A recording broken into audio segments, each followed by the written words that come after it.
Astaghfirullah, astaghfirullah, astaghfirullah, astaghfirullah.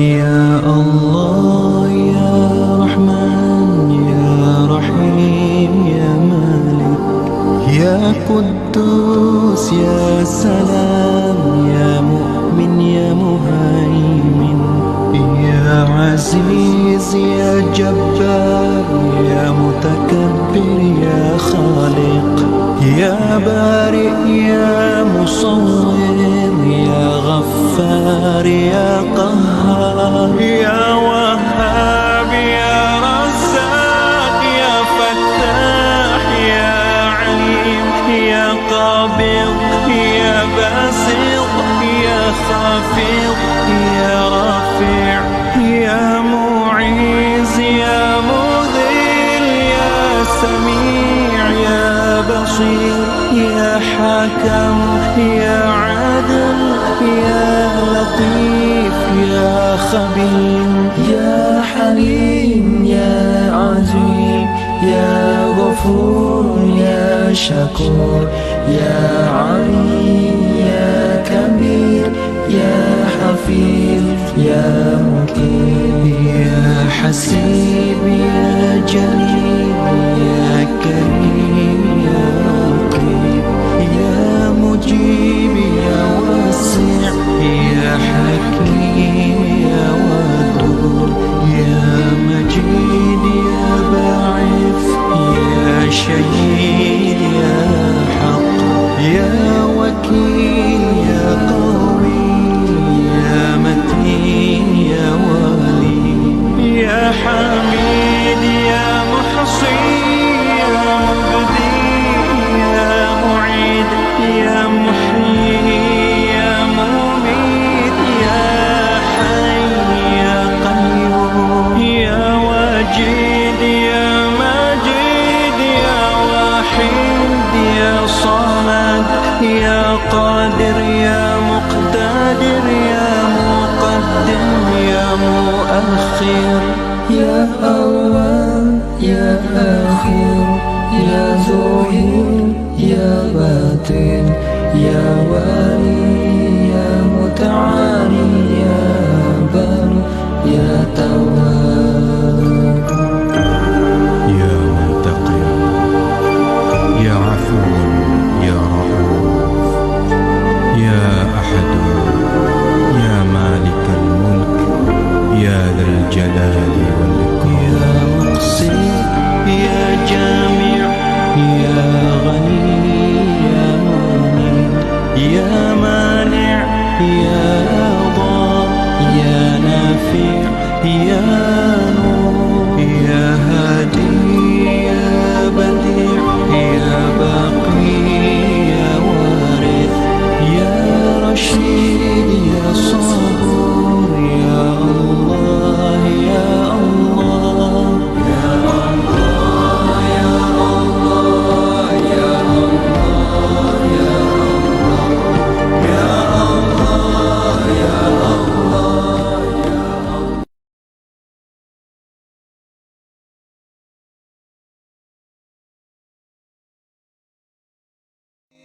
Subhanallah wa bihamdihi, Subhanallahil azim, Subhanallah wa bihamdihi, Subhanallahil azim, Subhanallah wa bihamdihi, Subhanallahil azim, Subhanallah wa bihamdihi, Subhanallahil azim, Subhanallah wa bihamdihi, Subhanallahil azim. سبحان الله وبحمده سبحان الله العظيم سبحان الله وبحمده سبحان الله العظيم سبحان الله وبحمده سبحان الله العظيم سبحان الله أعوذ بالله السميع العليم من الشيطان الرجيم. بسم الله الرحمن الرحيم. قال يا أيها الملأ أيكم يأتيني بعرشها قبل أن يأتوني مسلمين. قال عفريت من الجن أنا آتيك به قبل أن تقوم من مقامك وإني عليه لقوي أمين. قال الذي عنده علم من الكتاب أنا آتيك به قبل أن يرتد إليك طرفك فلما رآه مستقرا عنده قال هذا من فضل ربي ليبلوني أأشكر أم أكفر ومن شكر فإنما يشكر لنفسه ومن كفر فإن ربي غني كريم. قال نكروا لها عرشها ننظر أتهتدي أم تكون من الذين لا يهتدون. فلما جاءت قيل أهكذا عرشك قالت كأنه هو وأوتينا العلم من قبلها وكنا مسلمين. وصدها ما كانت تعبد من دون الله إنها كانت من قوم كافرين. قيل لها ادخل الصرح فلما رأته حسبته لجة وكشفت عن ساقيها قال إنه صرح ممرد من قوارير. قالت رب إني ظلمت نفسي وأسلمت مع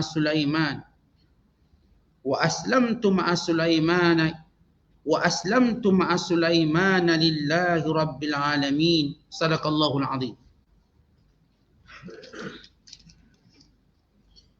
Nabi Sulaiman berkata pula kepada golongan bijak pandainya, wahai pegawai-pegawaiku, siapakah di antara kamu yang dapat membawa kepadaku singgahsananya sebelum mereka datang menghadapku dalam keadaan berserah diri memeluk Islam? Berkatalah Ifrit dari golongan jin, aku akan membawakan kepadamu sebelum engkau bangun dari tempat duduk. Dan sesungguhnya aku amatlah kuat gagah untuk membawanya lagi amanah.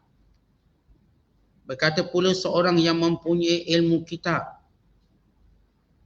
yang mempunyai ilmu pengetahuan dari kitab Allah, aku akan membawanya kepadamu dalam sekelip mata.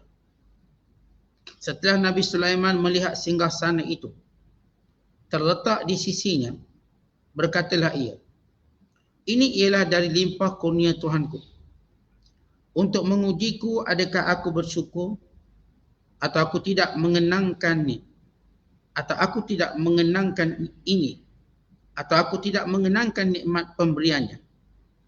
Dan sebenarnya sesiapa yang bersyukur, maka faedah syukurnya itu hanyalah terpulang kepada dirinya sendiri. Dan sesiapa yang tidak bersyukur, maka tidaklah menjadi hal kepada Allah. Kerana sesungguhnya Tuhanku Maha Kaya, lagi Maha Pemurah.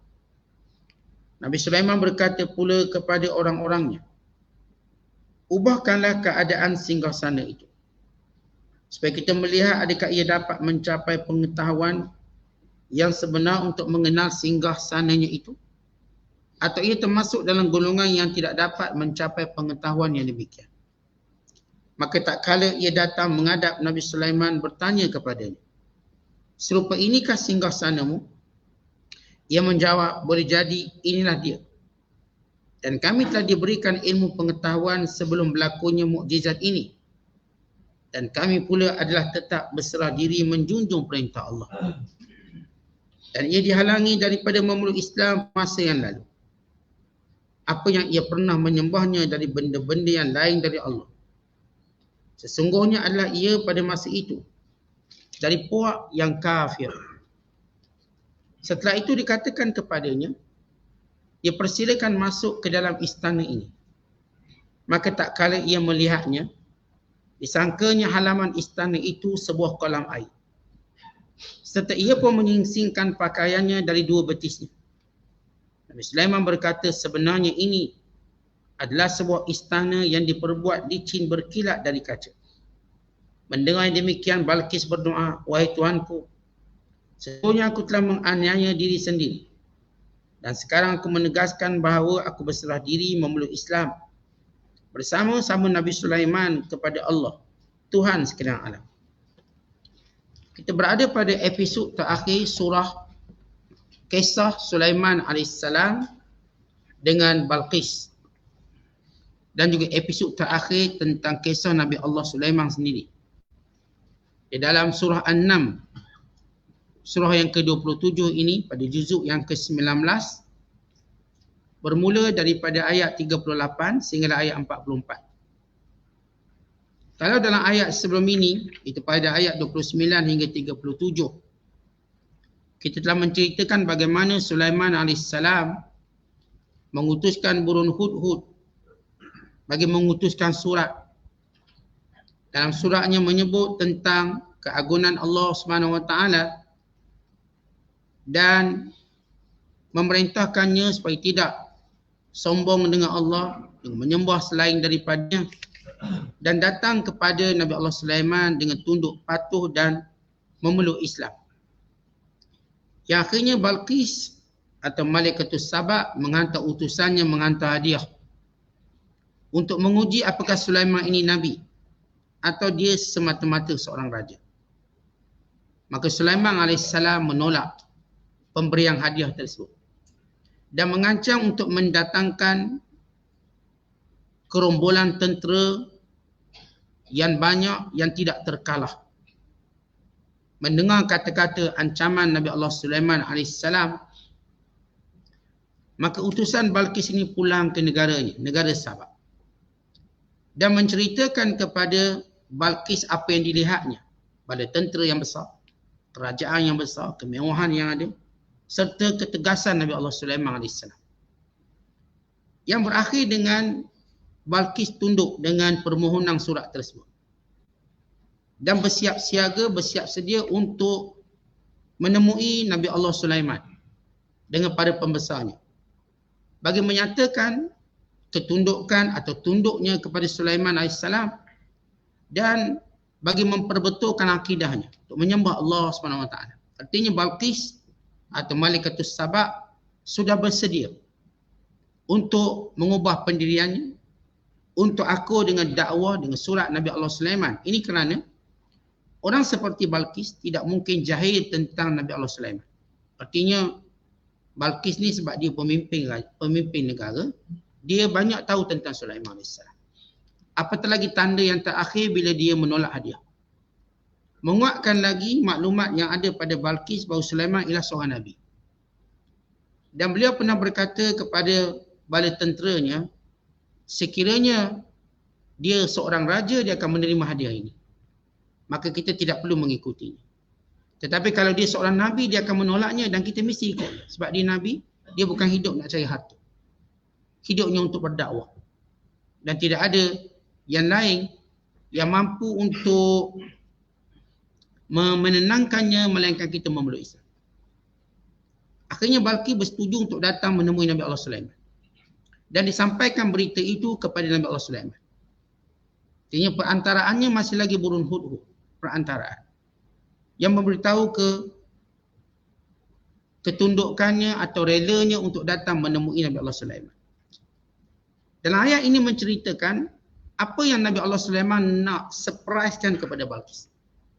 Nak buat satu benda yang mengejutkannya. Iaitu pada dua perkara. Pertama, dia nak datangkan singgasana Balqis itu sendiri. Dalam perjalanan Balqis menuju ke negara Palestin, biar singgasananya sudah berada di bumi Palestin daripada Sabah. Sebab itu yang paling hebat di negara Sabah. Yang kedua, Nabi Allah Sulaiman nak tunjuk apa yang dimilikinya lebih hebat daripada singgasana Balqis, iaitu istana Nabi Allah Sulaiman yang disebut sebagai Sarhun. Istana yang menjadikan Balqis terduduk dengan kehebatan yang Allah berikan pada Sulaiman. Untuk menunjukkan bahawa apa yang ada padanya cuma kecil berbanding apa yang Allah berikan pada Sulaiman. Dan untuk menunjukkan bahawa keimanan kepada Allah menjadikan seorang itu akan dapat lebih baik daripada kekufuran. Banyak petunjuk-petunjuknya. Sebab ini dua surprise yang Nabi Allah Sulaiman nak buat. Pertama, nak bawa singgasana yang dianggap hebat sekali di negara Sabah. Bawa sini. Tanpa disedari oleh Balqis. Yang kedua, nak tunjuk bahawa seni bina ataupun kerajaan Sulaiman jauh lebih hebat. Dengan menjemputnya masuk istana khas, istana tetamu. Yang menghairankannya. Yang berakhir, di mana ending cerita ini, dan ini ending kesudahan bagi setiap manusia, iaitu Balqis memeluk Islam. Ini patut menjadi ending pada seluruh hidup manusia. Sebagaimana Allah sebut dalam ayat yang lain dalam surah Ali Imran, wala tamutunna illa wa antum muslimun. Jangan kau mati melainkan dalam Islam.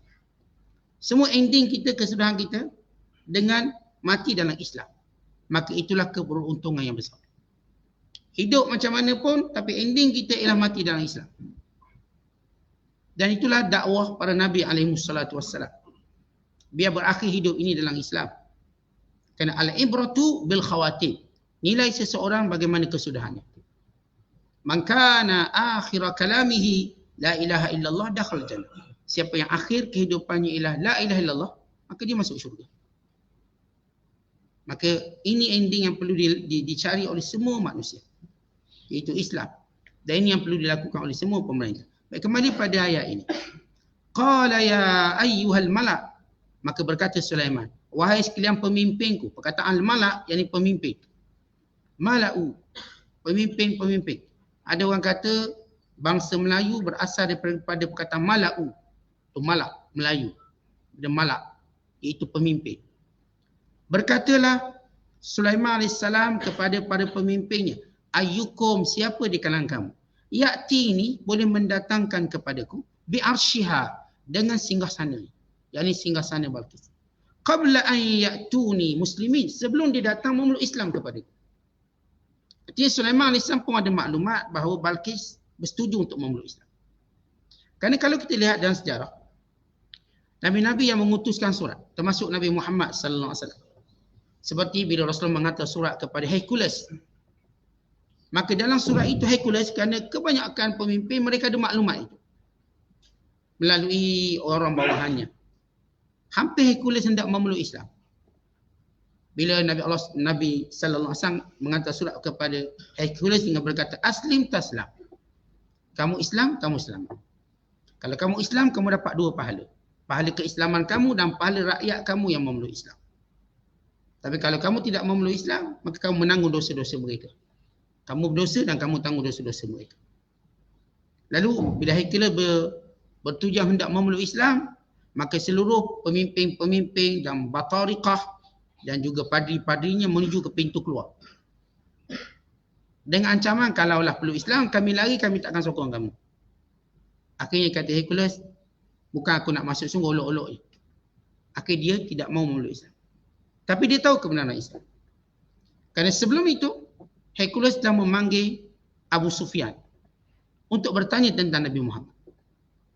Dan Hakim bin Hizam, radhiyallahu ta'ala anhu, sebelum Islam ketika itu, turut bersama dengan Abu Sufyan lalu berkata, kalau Abu Sufyan menipu tentang Nabi Muhammad, nescaya aku akan malukan dia di hadapan Maharaja Hercules.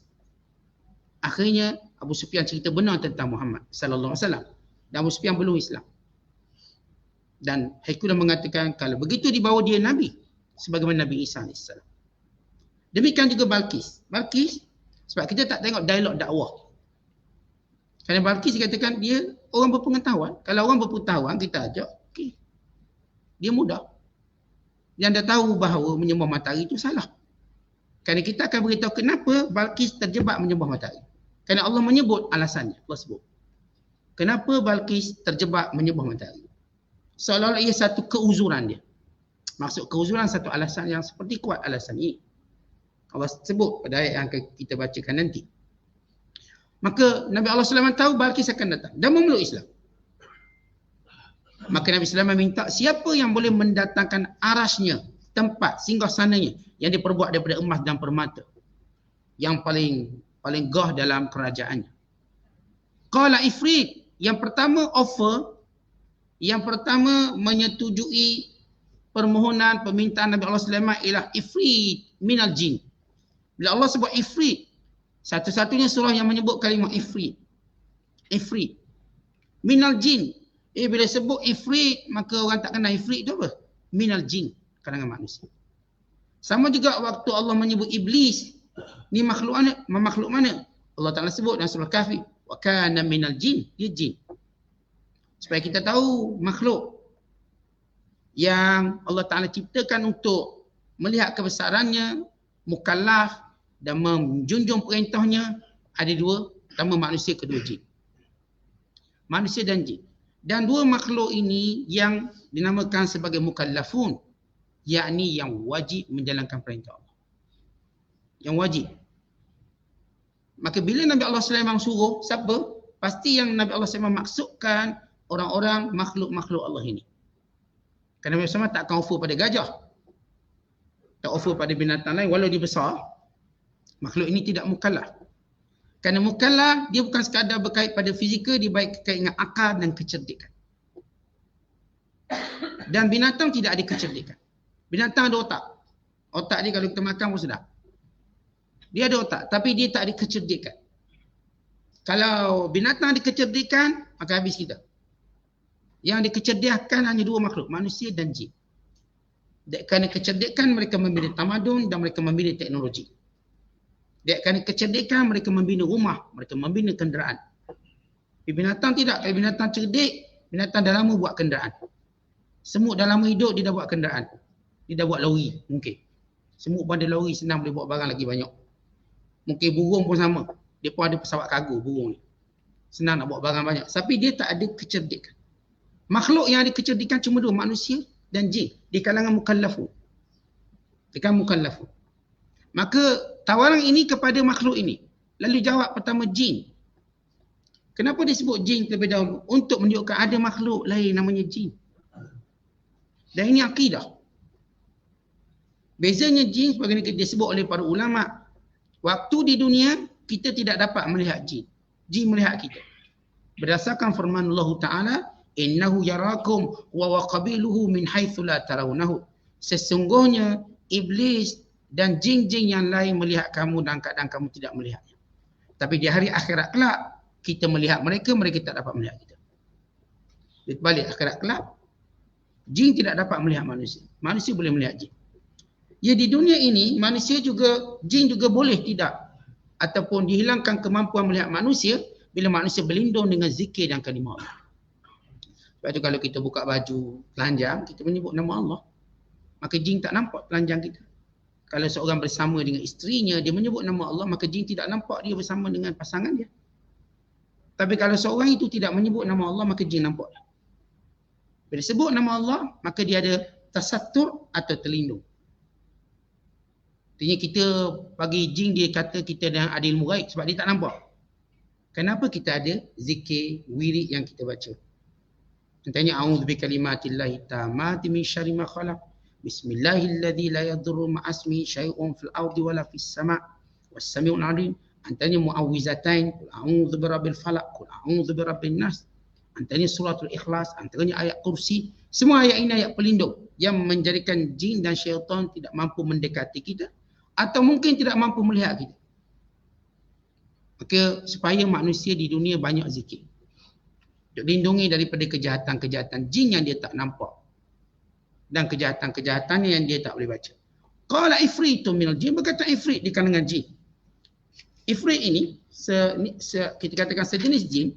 Para ulama tafsir ketika menyebut ifrit ay khabithun maridun qawiyun syadidun.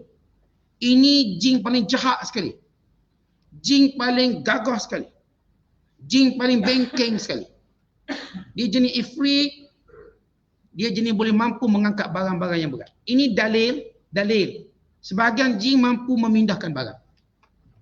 Mampu. Bukan kata sekadar pindah duit kita daripada dompet kita ke lain. Kita kata toyo hilang, dia ambil duit. Misalnya. Dia boleh memindahkan barang-barang besar. Tong gas ke, dipindahkan buat lagi. Tanpa tahu-tahu tong gas hilang. Kita ingat ni mak derak ambil ni. Tak, jin ambil. Mungkin untuk menakut-nakutkan manusia. Sebagaimana dia berkata, dia nak ambil singgah sana Balqis itu besar. Kursi diraja besar. Bertatakan emas, permata, perak besar. Tapi jin tu kuat. Sebab itu ifrit. Berarti tidak semua jin kuat. Ada jin tak kuat, dia tak boleh angkat apa-apa pun. Jin tak boleh angkat apa-apa pun. Kalau paling kuat pun dia angkat kertas dan naik sekejap. Dah. Mungkin. Atau dia tolak pintu sekejap. Tapi dia tak kuat. Ada jin jenis kuat. Yang boleh pecahkan lampu-lampu. Ada. Yang boleh angkat kereta kita tahu-tahu tu. Dan tasik kereta kita. Sebab parking merata sangat, dia angkat tahu tasik. Misalnya. Ada jin yang punya keupayaan begitu berdasarkan nafs. Dan banyak hadis tentang jin-jin yang boleh mengangkat barang, mengangkat manusia. Kalau orang cerita ustaz saya dulu pernah kena angkat jin masa tidur kat masjid, tidur kat so, kena angkat sampai keluar. Jin ke JK masjid angkat. Masa jin Ustaz bukan JK masjid. Kalau takut orang tidur lama dalam kuliah ni.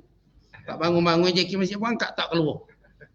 Tak, ni jin ni. Saya duduk masjid, tidur depan, tahu-tahu belakang. Boleh tak jin angkat? Boleh. Berdasarkan nas yang jelas. Kita berat mana sangat. Ini singgah sana yang jaraknya daripada Jang Sabak menuju kepada Palestin ni satu jarak yang jauh, beratus kilometer. Dia boleh bawa. Dan tempoh yang dibawa, ya, tempoh yang diperlukan. Allah sebut dalam Quran. Ana atika bihi, aku akan bawa mahligat singgah sana itu. Qabla an taquma min maqamik, sebelum kamu selesai urusan kamu. Kata ulama perkataan qabla an taquma min maqamik. Kalau terjemah literally, sebelum kamu bangun daripada tempat kamu. Maksud Nabi Allah Sulaiman, dia bermula pagi hari, dia akan buat majlis qada. Majlis qada maksudnya menghakimi manusia. Siapa ada masalah, siapa ada kes-kes apa, Nabi Allah Sulaiman peruntukkan pagi sampailah sebelum zuhur. Dan bila dekat zuhur, dia berhenti. Untuk dia solat, untuk dia rehat. Daripada pagi sampai zuhur, macam kita sebut office hour lah. Itu majlis Nabi Allah Sulaiman yang dikenali sebagai majlisul qada. Majlis perundangan. Untuk rakyat mengadu masalah. Untuk rakyat mendakwa itu dan ini. Untuk menyelesaikan apa yang menjadi keperluan rakyat. Sulaiman AS duduk pagi sehingga petang. Dahulu, sebelum Sulaiman, Nabi Allah Daud. Dahulu, sebelum Nabi Allah Daud AS, ialah Luqman Al-Hakim. Luqman, sehingga bila Nabi Allah Daud ada, Luqman bersyukur pada Allah sebab dia tak payah lagi menyelesaikan masalah orang. Sebab dia sudah kembali pada orang lain. Untuk menunjukkan bahawa bukan dia sedap-sedap untuk selesaikan masalah orang ni. Kerana ia amanah Allah. Untuk berlaku adil bukan satu benda yang senang. Kerana itulah Luqman bersyukur dia tak terlibat. Sebab Nabi Allah Daud dah ada. Dia Nabi. Kerana syarat qada dia mesti paling cerdik, paling bijak. Dan paling amanah. Kerana qada, ramai orang boleh tipu hakim. Kalau hakim tu tak bijak, dia akan kena tipu. Kerana syarat hakim dia mesti bijak. Itu syarat dia. Dia dapat membaca kenyataan-kenyataan orang yang menuduh, orang yang membela. Dia dapat mencium, kita katakan, kesalahan seseorang. Sebagaimana kisah Qadhi Shuraih. Atau bila dia melihat seorang, dia tahu orang ni salah. Kerana kebijaksanaan. Bila dia bercakap, dia tahu orang ni mereka-reka fakta. Itu kebijaksanaan. Qadhi Shuraih, sehingga dia menjadi Qadhi pada zaman Umar Al-Khattab, pada zaman Uthman bin Affan, pada zaman Ali dan pada zaman Kerajaan Umayyah. Ini Qadhi paling hebat dalam sejarah Islam, namanya Qadhi Shuraih. Rahmatullahi alaihi. Taquma min maqami, sebelum kamu bangun majlis qada yang dimulakan pagi hari ila nisfin nahar, sehingga tengah hari. Itu tawaran Ifrit. Pertama, Ifrit setuju bawa. Yang kedua, dia beritahu tempohnya daripada pagi sehingga tengah hari akan sampai. Akan daripada pagi hingga tengah hari ni, kita panggil ni delivery dia, tempoh dia macam ni. Antara pagi ni sampai tengah hari. Paling lewat pun sebelum tengah hari.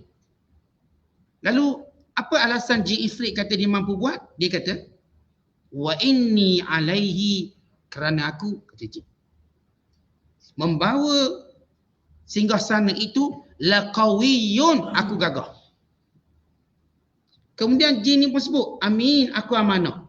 Kenapa sebut amanah? Sebab singgahsana Balqis punya permata yang banyak. Takut jin dicuri kan? Ambil, curi sebahagian. Memang ada jenis perangai yang bila menjadi orang tengah, menjadi penyampai barang, dia khianat. Kadang-kadang ni saya baca di Amerika, dia orang bila order pizza, cara dia dipotong pizza tu balik, dia ambil beberapa keping untuk makan. Dia pun buat bulat, dia bulat tu bulat kecil sikit, cara potong dia. Dia pun cantum balik, letak untuk makan. Paling banyak dicuri barang-barang yang dipostkan. Dia ambil sikit dan sebagainya. Jadi, kalau kita food panda order air, separuh hilang, dia hidup. Dia orang tak tahu. Siapa tahu? Mungkin kita kata token kedai tu bagi portion kecil. Sedangkan pengantar tu mungkin tidak amanah. Mungkin.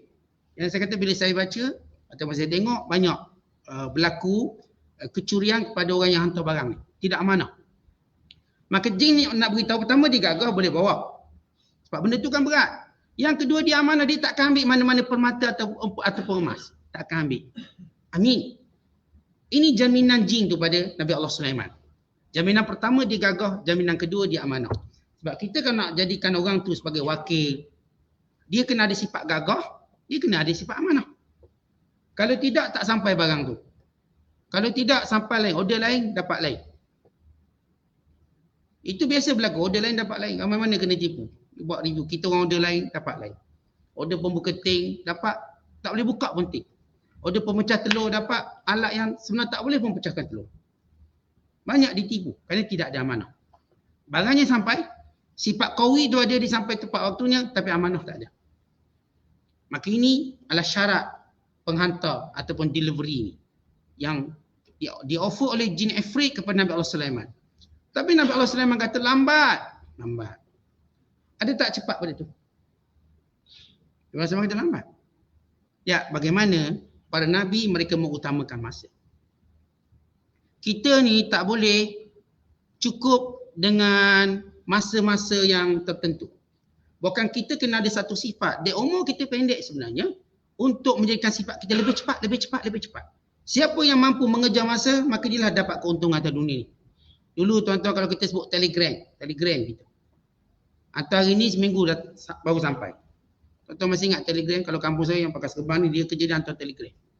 Telegram kematian, naik motor lama tuan-tuan. Ni telegram. Sebelum hari ni kita kenal telegram yang baru. Telegram dulu, kematian dan sebagainya. Makan masa seminggu. Hari ni telegram tekan sampai. Okay. Siapa yang dia compete, dia berlawan dengan masa, maka dia lah menguasai dunia. Dan Nabi Allah Sulaiman penguasa dunia. Apa dia nak? Masa yang lebih cepat. Masa lebih cepat. Siapa pun gagal untuk mengatasi masa, dia tak akan berjaya. Tuan-tuan tengok sifat orang berjaya, dia semua orang yang kejar masa. Dia kejar masa. Sehingga dia nak mencabar masa untuk dia lebih cepat pada masa. Akhirnya mereka buat pesawat lebih laju pada masa. Lebih laju pada kita katakan cahaya. Atau sama laju dengan cahaya. Lebih laju pada suara. Dan Dajjal, kerana Allah berikan cuma masanya 40 hari untuk menetap di dunia, maka dia punya kelajuan yang tidak boleh dicabut oleh mana-mana kenderaan. Dajjal dia punya kelajuan. Sehingga tidak ada tempat di dunia dia tak sampai, melainkan Mekah dan Madinah. Masuk, tak boleh masuk. Yang lain semua dia sampai. Jangan harap orang, jangan berangan orang Bukit Dahlia, Dajjal tak datang sini. Dajjal pun datang. Datangnya begitu cepat, dia akan datang terus. Jumpa setiap manusia. Melainkan orang beriman yang ingat pesan Nabi SAW. Kalau kamu tahu kedatangan Dajjal, larikan diri kamu. Jangan jumpa dia. Lalu mereka melarikan diri. Untuk tidak bertemu dengan Dajjal. Mana Allah beri pada Dajjal apa? Masa. Maka Sulaiman AS, dia nak lebih cepat daripada itu. Lalu seorang menawarkan dengan tawaran lebih baik. Qala allazi indahu ilmu minal kitab. Berkatalah seorang ulama. Seorang soleh. Ini menunjukkan karamat. Dan ini menunjukkan kemuliaan manusia mengatasi jin. Dan ini juga menunjukkan darjat manusia lebih tinggi pada darjat jin. Kalau ada jin yang beriman bertakwa, ada manusia yang beriman bertakwa, manusia lebih tinggi darjat. Kalau ada jin yang kuat itu dan ini, ada manusia yang lebih kuat pada jin. Sehingga secara hukum keseluruhan manusia lebih berilmu daripada jin dan lebih kuat daripada jin. Secara ilmu keseluruhan. Supaya manusia tak ada berangan-berangan nak belajar dengan jin. Tak payah belajar dengan jin. Kerana Allah berikan kemuliaan itu pada manusia. Baik, kita lihat apa perbezaan kekuatan jin dengan manusia. Bila Allah menyebut qala allazi indahu ilmu minal kitab, berkata orang yang mengetahui ilmu kitab. Yang kebanyakan ulama berdasarkan pendapat masyhur iaitu Asif bin Barkhaya. Seorang ulama dan seorang penasihat pada Sulaiman dan seorang wali Allah. Setengah ulama kata yang dimaksudkan ilmu minal kitab ini Nabi Allah Sulaiman sendiri, sebab beliau paling alim tentang ilmu kitab. Kitab yang dimaksudkan ialah kitab Taurat. Kerana Nabi Allah Sulaiman daripada keturunan Nabi Allah Musa yang diturunkan kepada Musa kitab Taurat. Dan juga Zabur yang diturunkan kepada Nabi Allah Daud. Adapun Injil belum ada. Waktu Sulaiman Injil belum ada. Kerana Nabi Isa AS selepas Nabi Allah Sulaiman. Maka setengah ulama kata yang dimaksudkan di sini Sulaiman itu sendiri. Kalau ia bermaksud Sulaiman, maknanya Sulaiman menzahirkan, diizinkan oleh Allah untuk tunjuk mukjizat. Kalau ia daripada selain pada Sulaiman, dalil tentang karamah. Tentang adanya karamah. Ana atika bihi, aku akan mendatangi singgasana itu qabla an yartadda ilaika tarfuka, sebelum mata kamu berkelip. Tuan-tuan tengok beza masa. Jin kata pagi, petang mungkin sampai. Asif bin Barkhaya kata sebelum mata kelip. Cepatnya mata kelip. Tuan-tuan, galiknya kita mengambil masa berapa minit sebelum kelip? Berapa minit? Kita tak ambil masa lama melainkan memang kita suka kelip. Kelip mata. Sampai di hadapannya. Kata Allah, falamma ra'ahu, Sulaiman belum kata setuju pun. Falamma ra'ahu, dan bila mana tiba-tiba kata Allah, maka di hadapan Sulaiman mustaqirran indah, tercegak depan tu, hadir di hadapannya. Qala, lalu apa kata Sulaiman? Sulaiman AS dia tak terkejut macam kita terkejut, terus melatah. Oh pacuk, oh pocok ke benda ke muka melatah. Lihat bagaimana Sulaiman ajar kita. Kerana melatah ni penyakit.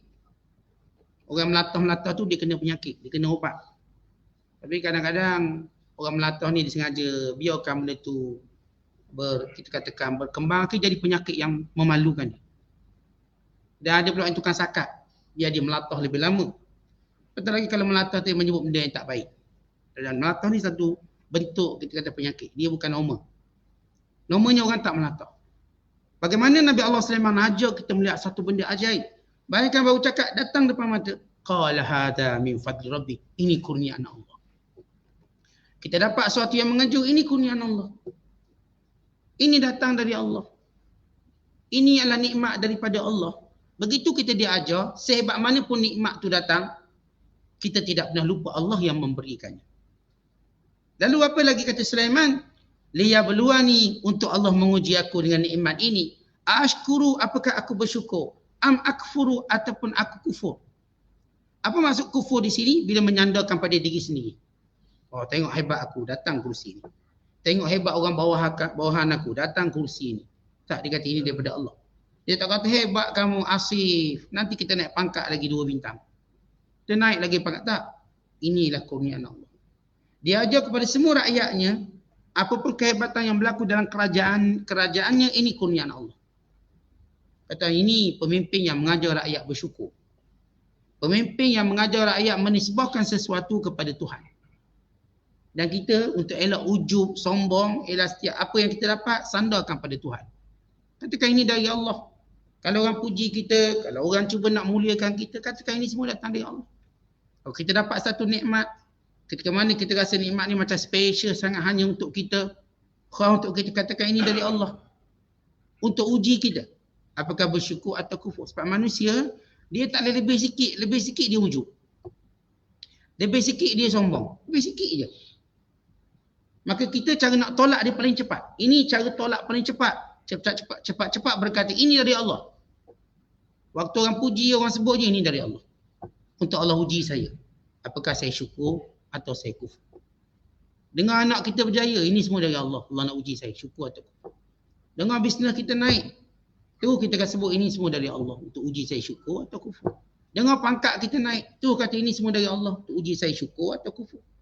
Jangan sebut Bila orang kata awak kena naik pangkat, tengok kaki lah. Tengok kaki. Tengok keturunan lah. Keturunan mana ni? Tu naik pangkat cepat. Jadi ini membuka ruang untuk kita wujud. Ini cara ataupun bagaimana Nabi Allah Sulaiman mengajar rakyatnya. Dia tak kata bagusnya si bagus. Tak, dia tak sebut. Dia tak memuji si bagus kamu hebat pada jin ifrit. Tapi dia nak ajar semua melihat nikmat Allah. Tuan-tuan, pemimpin yang paling baik, pemimpin paling yang kita katakan paling bertakwa, dia sentiasa mengajak rakyatnya bersyukur. Kalau seorang tu tidak mau bersyukur, terbaca dalam hadis Nabi sallallahu alaihi wasallam. Bila Allah sebut dalam ayat ini tentang syukur Nabi Sulaiman, wa man syakara fa innama yashkuru li nafsi. Siapa syukur, sebenarnya dia menarik keuntungan untuk dirinya. Wa man kafara fa inna rabbi ghaniyyun karim. Kalau dia kufur, maka ingat Allah tu maha kaya, lagi maha baik, maha pemurah.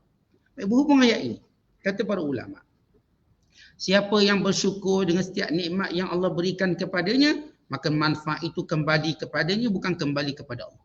Kerana dengan syukur itu nikmat akan berkekalan. Tetapi siapa yang tidak bersyukur, dengan tidak menyandarkan sekali nikmat itu kepada Allah Subhanahu Wa Taala, maka nikmat itu akan hilang. Kalau sekiranya dia tidak bersyukur, dia tidak akan memberi mudarat kepada Allah.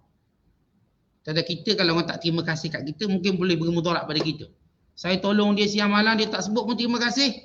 Kita pun tak tidur sebab orang tak ucap terima kasih. Tetapi Allah yang beri nikmat pada manusia semuanya, kalau manusia tak terima kasih pada Allah Ta'ala, tidak memberi mudarat sesuatu pun pada Allah. Tidak memberi mudarat. Mudarat itu kembali pada orang tu sendiri, bukan pada Allah. Sebab itu disebut dalam hadis Nabi SAW yang diriwayatkan oleh Imam Muslim, ya ibadi, law anna awwalakum wa akhirakum wa insakum wa jinnakum kanu ala atqa qalbi rajulin minkum ma zada zalika fi mulki syai'a. Ya ibadi, law anna awwalakum wa akhirakum wa insakum wa jinnakum kanu ala afjari qalbi rajulin minkum ma naqasa zalika min mulki syai'a. Ya ibadi, innama hiya a'malukum uhsiha lakum summa uwaffikum iyyaha faman wajada khairan falyahmadillah wa man wajada ghaira dhalika fala yalumanna illa nafsah. Dalam hadis kata Nabi sallallahu alaihi wasallam, Allah Taala berfirman, wahai hamba-Ku, kalau orang pertama di kalangan makhluk yang aku ciptakan sehinggalah yang akhirnya, manusia seluruhnya dan jinnya, kalau semua mereka ni baik belaka, bertakwa belaka, maka dia tidak akan menambahkan kemuliaan pada kerajaanku. Kerajaanku tak akan bertambah disebabkan semua beriman. Wahai hamba-Ku, kalau sekiranya orang makhluk pertama yang aku ciptakan sehinggalah akhir yang aku ciptakan, seluruh manusianya dan seluruh jinnya, mereka ini memilih untuk jadi jahat, memilih kufur, dia tidak akan mengurangkan kerajaan, kekuasaan. Wahai hamba-Ku, sesungguhnya amalan yang kamu lakukan itu aku yang akan hisapnya. Kemudian aku akan menyempurnakan pahalanya atas perbuatan kamu itu. Siapa yang mendapati ia perbuatan yang baik, pujilah Allah. Siapa yang mendapati perbuatan itu tidak baik atau balasannya tidak baik, maka jangan dia mencela melainkan dirinya. Jadi Allah nak beritahu, kita buat baik atau buat jahat, semua kita tanggung sendiri. Kalau seorang tu buat jahat, dia tak akan memberi mudarat pada Allah. Allah tak ada jahat apa-apa pun. Seorang tidak mau menyembah Allah, Allah tak ada jahat apa-apa pun. Allah tetap Allah. Kalau manusia memilih untuk kufur semuanya, Allah tetap Allah. Kalau manusia memilih untuk beriman semuanya, Allah tak untung pun. Yang untungnya ialah manusia. Allah menurunkan syariat ini, menurunkan perintah ini bukan untuk Allah, untuk manusia. Kalau kamu buat baik, kamu akan dapati balasan baik. Maka pujilah Allah atas kebaikan kamu dapat. Tapi kalau kamu buat benda yang buruk, kamu akan dapat balasan keburukan yang kamu buat. Maka waktu itu jangan kamu mencela melainkan diri kamu sendiri. Ini nilai syukur. Kemudian kata Allah Ta'ala, lepas cerita Arash, singgahsana Balqis sudah sampai di hadapan Sulaiman. Qala, kata Sulaiman, nakiruha, ubah sikit, modify sikit, pindah sikit. Nakiru laha arsyaha, kita pindah sikit singgahsananya. Nanzur, kita tengok. Atas tadi apakah Balqis dapat mengecam, adakah ini singgahsananya? Am takunu minal ladzina la yahtadun, atau dia tak perasan apa-apa. Di sini Nabi Allah Sulaiman nak uji kecerdikan Balqis. Barang-barang Balqis. Tapi diubah dengan kehebatan kerajaan Sulaiman. Atau bila orang ni dibijak bagian kopi. Dia kopi tu sebiji. Sama. Sama, tak ada bezanya. Hanya orang cerdik dapat bezakan. Dia ceritakan kisah, ada seorang lelaki. Bila menteri ni dia dengki pada lelaki ni. Dengki sangat-sangat pada lelaki ni. Sebab lelaki ni raja suka dia. Akhirnya lelaki ni fikir macam mana dia nak perkenakan menteri ni. Nak perkenakan. Maka dia pun ukur saiz kasut menteri. Okey, dia ukur saiz tadi, tengok saiz 7 misalnya. Saiz 7. Maka dia pun pakai sampai dah jadi macam, dah lama. Kemudian pada hari berikutnya, dia pun ambil kasut menteri tu buat lagi. Dia tinggalkan kasut dia. Dia tinggalkan kasut dia. Lalu menteri ni macam biasa tengok ni memang saiz 7, dia sarung je. Akhirnya kata orang yang dekat raja, tuanku saya nak mengadu sikit, menteri tuanku ni dah pandai mencuri. Curi apa? Dia curi kasut saya. Lalu kata menteri ni, mana pernah saya curi kasut? Saya ni duit banyak sekian-sekian. Tak awak curi. Kasut awak pakai tu kasut saya. Tak, ini kasut saya sebab dia dah saiz sama. Dia lupa orang tu tulis nama dia dalam. Tak, ini kasut saya. Buktinya ada nama dalam. Akhirnya bila cek ada nama dia, maka ternyata menteri tu curi kasut. Itu cara licik dia. Dia copy betul-betul untuk perangkap. Maka Sulaiman AS, dia nak tengok Balqis ni bijak tak bijak. Maka singgasana diubah ya, dengan kehebatan kesenian ataupun pembinaan Nabi Allah Sulaiman. Sebab ni juru bina, juru ukur, juru ukir, banyakkannya daripada jin. Ni corak bunga alam jin, tak pernah tengok ni. Dia ukir. Lepas tu, dibiarkan singgasana satu tempat. Dah ubah. Kata Sulaiman AS, kita tengok. Apakah dia tahu ini singgasananya atau dia tak tahu langsung? Sebab kita dah ubah. Di situ. Lalu seterusnya kata Allah, falamma ja'at, bila Balqis datang. Yang pertama Sulaiman dialog dengan dia, qila, dikatakan kepada Balqis ini, ahakadha arsyu. Apakah singgasana kamu macam ni? Lalu Balqis pun tengok, macam ya. Tapi dia tak boleh ngaku ya. Sebab mungkin ada orang boleh buat kopi lain. Tapi dia ni nampak betul-betul ya. Macam mana nak jawab? Suatu yang nampak macam dia punya, tapi dalam masa sama peluang baru tak, bukanlah dia seorang-seorang je. Mungkin orang lain boleh kopi. Ya, kecerdikan Balqis. Dia jawab. Qalat, jawab Balqis, ka'annahu, macam ya. Dia tak kata ya. Dia kata macam ya. Bila sebut macam ya, artinya dia alert dengan ini mungkin dia punya. Tapi dia tak boleh kata dia punya. Sebab mungkin Sulaiman buat baru. Maka ini akan memalukan. Tetapi kita mengaku barang bukan kita punya. Ini selipar saya ya ke? Ini selipar saya gaduh-gaduh. Rupanya bukan selipar kita. Kan malu kita. Lepas dah bertekak-tekak malu. Rupanya sama. Kita ingat kita seorang je beli selipar tu, ada orang lain beli. Kita pun bergaduh. Sepatutnya kita kata ni macam selipar saya awak pakai ni. Akan lain sikit ayat tu. Ayat tu tak nampak kita macam teruk sangat. Ya ke? Ini selipar saya. Oh, tapi nampak macam selipar saya. Di situ cara pengecaman yang baik. Lalu kata Balqis, ka'annahu huwa, macam ya. Wa utinal ilma min qabliha. Allah Ta'ala telah memberikan ilmu yang hebat kepada Sulaiman sebelum Balqis lagi. Nak beritahu, seorang yang benar-benar beriman, antara janji Allah kepada orang beriman, diberikan ilmu yang dahulu. Sebelum diberikan pada yang lain. Wa kunna muslimin, dalam keadaan kami Islam kepada Allah. Maknanya, Islam tidak menjadikan seorang itu mundur. Yang menjadikan seorang itu mundur kerana meninggalkan Islam. Orang kalau benar Islam, dan kita dah perhatikan sejarah 1000 tahun orang Islam memerintah. Bila benar ikut Islam, bukankah umat Islam yang menguasai teknologi pada semua perkara? Teknologi bina meriam sebagai contoh. Ini orang Islam kuasai. Bukan dengan penaklukan Konstantinopel oleh Muhammad Al-Fatih. Menunjukkan betapa hebatnya teknologi perang umat Islam sehingga berjaya meruntuhkan kota yang paling kebal dalam dunia, Konstantinopel. Yang tidak mampu diruntuhkan oleh sesiapa. Apatah lagi nak ditawan. Tapi bagaimana ia berjaya? Kerana kalau seorang benar-benar tunduk patuh kepada Allah, Allah berikan ilmu mengatasi ilmu orang lain. Sebab itu punca kita kalah perang dunia pertama. Di zaman Kerajaan Osmania. Dan kekalahan yang kita alami hari ini, kerana kita tak benar-benar ikut Islam. Khususnya pemimpin kita. Cuba kalau pemimpin kita betul-betul ikut Islam. Menteri-menteri kita betul ke Islam, tak terima rasuah, ada integriti, ada kita kata kuat agamanya. Negara kita pasti menjadi negara paling hebat dalam dunia. Tak apa apa berlaku sebaliknya. Pemimpin yang diharap untuk praktikkan Islam, mereka paling jauh dari Islam. Mereka tidak membantu Islam. Dengan sebenarnya, mereka sibuk tentang supaya mereka kekal dengan jawatan. Tak ada pun yang naik untuk kuatkan Islam, mereka untuk kuat diri sendiri. Sebab itu kita nampak ilmu Islam terbelakang.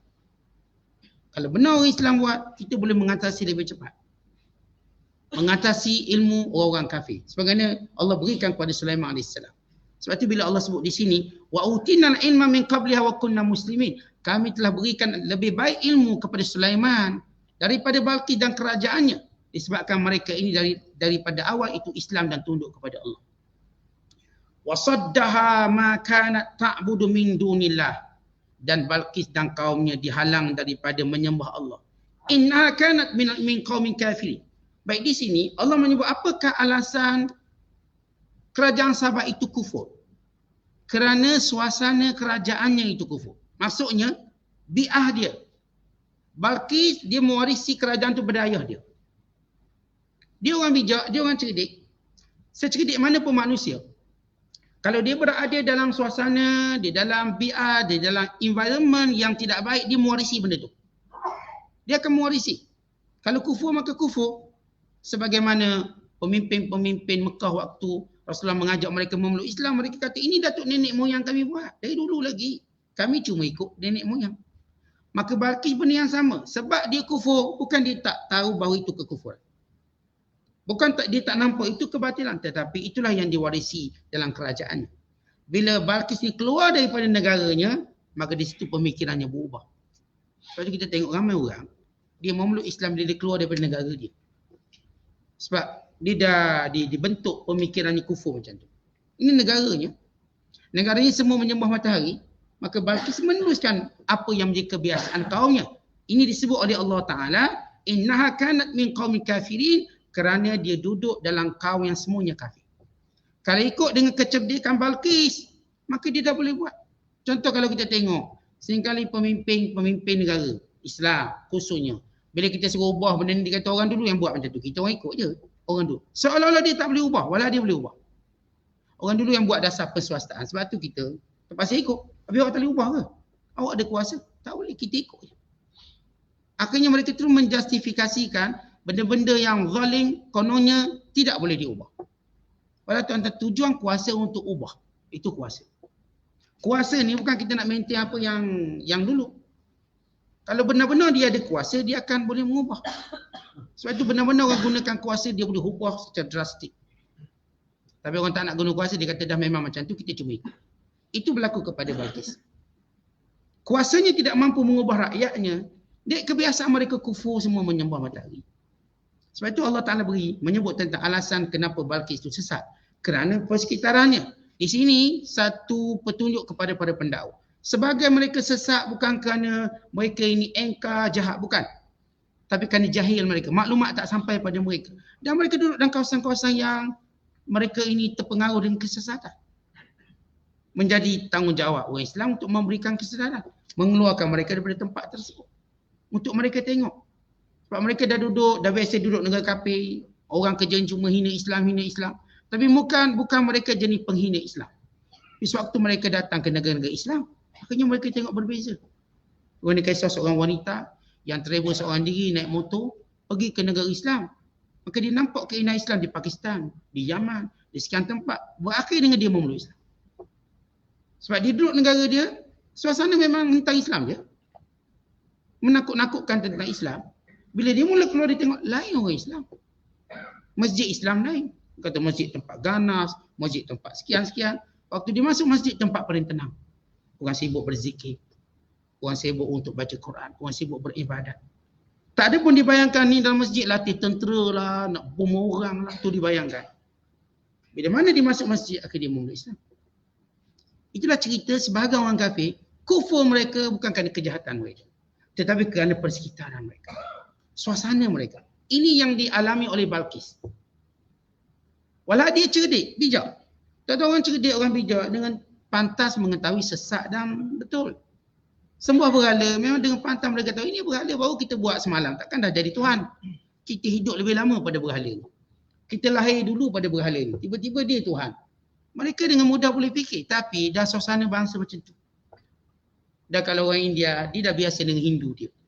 Dah orang Cina, dia dah biasa dengan Buddha. Kebiasaan tadi.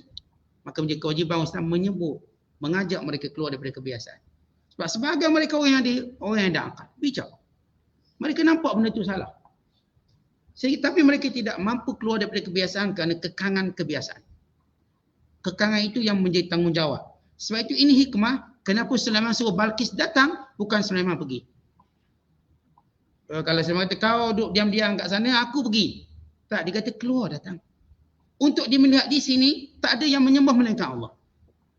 Di sini jauh lebih hebat daripada negara kamu yang menyembah matahari. Di situ membuka minda dia.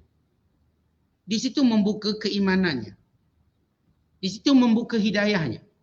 Maka kata Allah lagi, qila laha dukhulis sarh, dikatakan kepadanya sila masuk dalam istana. Ini surprise yang kedua Sulaiman buat. Tadi disurprisekan dengan singgasana yang dibawa. Kali ini istana yang akan dimasuki oleh Balqis. Dipanggil sarhun. Istana khas untuk para tetamu negara. Sila masuk. Falamma ra'athu, dia tengok Sulaiman di sana depan, dia nak ngadak Sulaiman. Tapi bila dia melihat istana ini, yakni lantainya, ardiyah, hasibathu lujjah, dia melihat bagaikan hamparan air. Kerana ia buat daripada, kita katakan kristal yang jernih, dan di bawahnya air yang banyak dengan ikan yang hidup di bawah. Sehingga disangka lapisan atas itu ialah permukaan air. Dengan ikan yang bergerak hidup di bawah. Permukaan yang begitu jernih. Hasibathu lujjah. Dia menyangka itulah hamparan air. Wa kasyafat an saqaiha, maka dia pun angkat kain dia sehingga nampak dua betisnya. Itu memang orang kata perangai perempuan, dia tengok air dia mesti angkat kain. Orang perempuan kalau ngaruh banjir dia buat apa? Mesti angkat. Itu perangai automatik dia. Dia akan angkat. Pak kain angkat. Kadang lupa atas tutup bawah buka. Dia jadi macam perangai. Macam orang lelaki tak? Dia ngaruh je, dia suka basah orang lelaki. Jarang orang lelaki angkat lock, biar je. Kalau perempuan dia ngaruh je air, angkat. Ada cerita dongeng tentang sebab dia angkat. Allah sebut dengan jelas sebab dia angkat kan dia menyangka air. Cerita dongengnya disampaikan, ini Israeliat. Itu cuma cerita sekadar pengetahuan. Sebab orang berkata bahawa Balqis, dia adalah anak daripada campuran manusia dan jin. Dan Balqis ini sebab dia daripada anak campuran manusia dan jin, maka betisnya berbulu. Maka Sulaiman nak kata betul ke betisnya berbulu? Sebab orang buat cerita. Maka masuk istana ni supaya tengok berbulu tak berbulu betisnya. Bila angkat tak berbulu. Cerita ni Israeliat. Cerita Israeliat yang tidak benar. Tetapi yang sebenar Allah sebut tentang bagaimana Nabi Allah Sulaiman yang tunduk patuh pada Allah, Allah berikan ilmu dunia yang ke depan berbanding Balqis itu sendiri. Istana yang berair. Istana yang nampak seperti hamparan air. Sehingga diselak kain ataupun diangkat kainnya supaya tak basah kena air. Sehingga nampak dua betisnya. Arti nampak macam dalam. Kita kalau nampak air itu macam dalam. Biasa manusia akan angkat sampai ke betis dia. Kalau air itu sikit mungkin kita tak angkat. Ngarung lagi. Kalau kita rasa macam dalam sikit, kita akan angkat. Sebab kita akan membenarkan air itu sampai ke betis dia. Dia kalau lebih daripada itu, kita akan lepaskan pakaian. Tak guna angkat. Takkan nak angkat lagi sampai ke pinggang pakaian. Ngarung kat sampai ke pinggang. Tak menang sabar. Tapi dia punya haknya pada betis ni. Kalau kita tahu air itu mungkin lebih dalam pada betis, kita akan terus jatuhkan semuanya. Pengarung teruslah. Tak guna angkat tinggi-tinggi. Jadi musibah lain pula.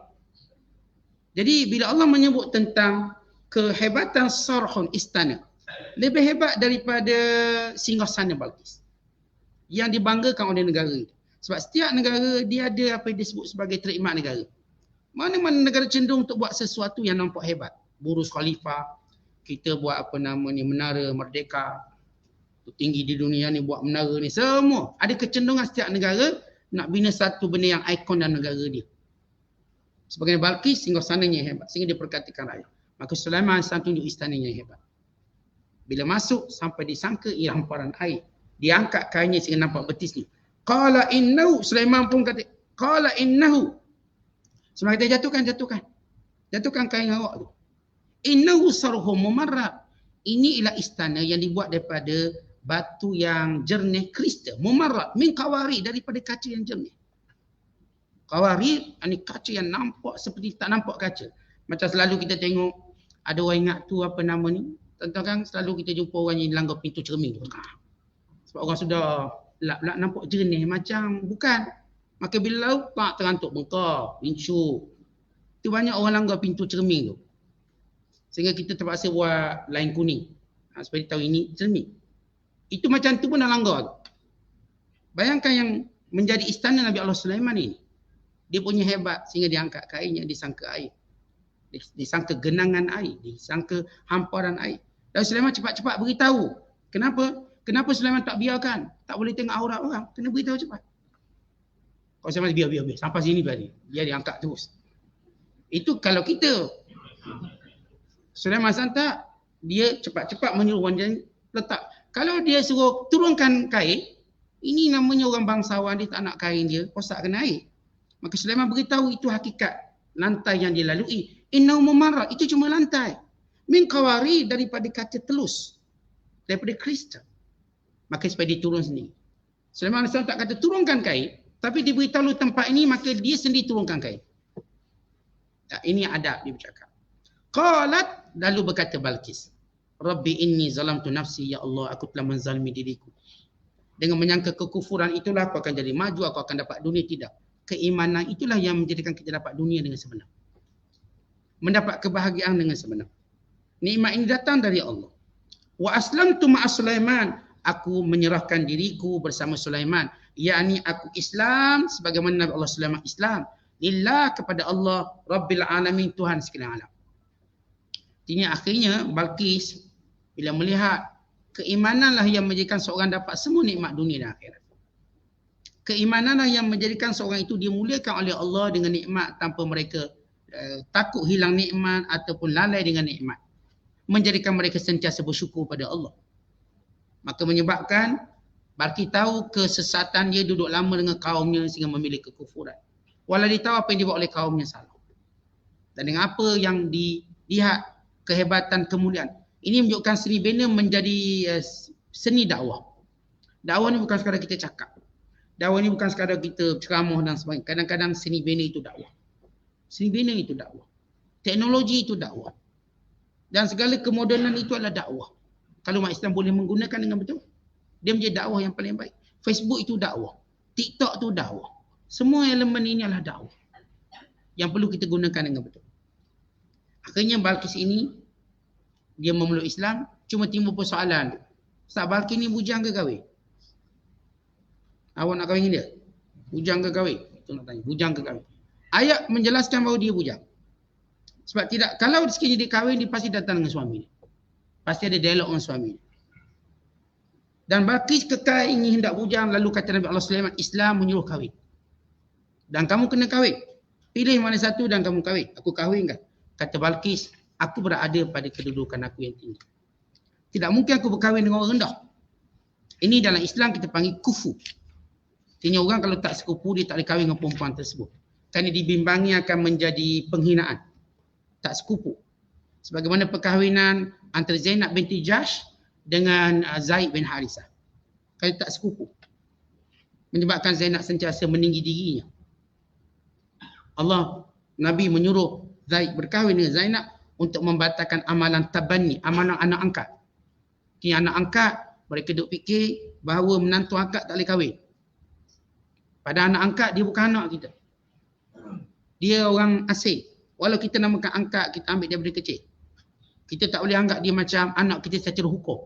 Secara perasaan tak apa, hukum tak boleh. Perasaan saya anggap dia macam anak saya, itu perasaan kita. Tapi cara hukum bagi faraid itu tak boleh, itu anak angkat. Secara hukum aurat tak boleh, itu anak angkat.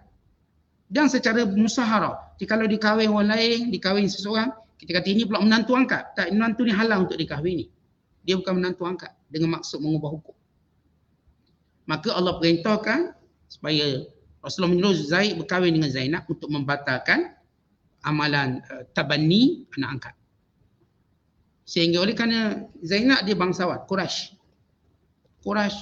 orang bangsawan, maka dia tak kita kata tak satu kufu dengan Zaid. Maka berlaku perkataan-perkataan yang menjadikan Zaid sentiasa kecil hati. Akhirnya dia bernekat untuk menceraikannya. Maka dia menceraikannya. Dia datang jumpa Rasulullah, ya Rasulullah saya nak cerai dia. Ya Rasulullah saya nak cerai. Nabi kata sabar. Sabar dulu. Kerana Rasulullah ingin menunggu wahyu. Maka Zaid terus bertekad untuk menceraikannya. Sehinggalah sampai waktu dia menceraikannya. Dan Allah memerintahkan Rasulullah berkahwin dengan Zainab. Ini cerita kufu. Sebab dia tak sekupu. Antara Zaid bekas hamba dengan Zainab bangsawan tak sekupu. Maka kata Raja Balqis ini, misli la yankihur rijal ma'a sultani. Orang yang ada kuasa macam aku tak mungkin kahwin dengan orang bawahan aku. Aku menguasai dia. Kahwinkan aku dengan orang lain. Sebab Nabi Allah SWT kata kamu kena nikah. Kata Sulaiman, an-nikahu minal Islam. Kan nikah itu ialah syariat Islam. Faqalat in kana kadzalika fazawwijni dha tubain maliku Hamadan. Kalau aku terpaksa kahwin juga sebagai syariat aku kahwin. Tapi kahwinkan aku dengan seorang raja Zatuba, iaitu Raja Hamadan, raja yang beriman. Ada satu kerajaan, itu kerajaan Tuba, juga berada di Yaman. Sahabat daripada kerajaan Himyar. Ini Tuba salah satu juga kerajaan besar di Yaman. Kalau begitu kahwinkan aku dengan Tuba. Setengah ulama mengatakan Tuba itu seorang Nabi. Setengah menyatakan. Tapi bukan Rasul, Tuba. Kahwinkan aku dengan Zatuba daripada kerajaan Tuba, iaitu Raja Hamadan. Lalu Nabi Allah SAW mengahwinkannya. Baik, ini tidak ada satu dalil yang kuat untuk mengatakan dengan siapa Balqis kahwin. Kan ada menyatakan Balqis kahwin dengan Nabi Allah Sulaiman. Ada yang mengatakan dia berkahwin dengan Zatuba. Dan ada yang mengatakan itu, dan ini semuanya tidak ada satu dalil yang kita katakan boleh dijadikan hujah. Itu menjadi pendapat dan pandangan kebanyakan ahli sejarah. Jadi cerita ini yang penting kita tahu, ending setiap kehidupan biarlah berakhir dengan keislaman. Siapa pun yang ada kuasa, siapa pun yang hidup atas dunia, ke pengakhiran hidup kita mesti dalam Islam. Sebagaimana Allah sebut, wala tamutunna illa wa antum muslimun. Jangan mati melainkan dalam Islam. Wallahu a'lam. Assalamualaikum warahmatullahi wabarakatuh.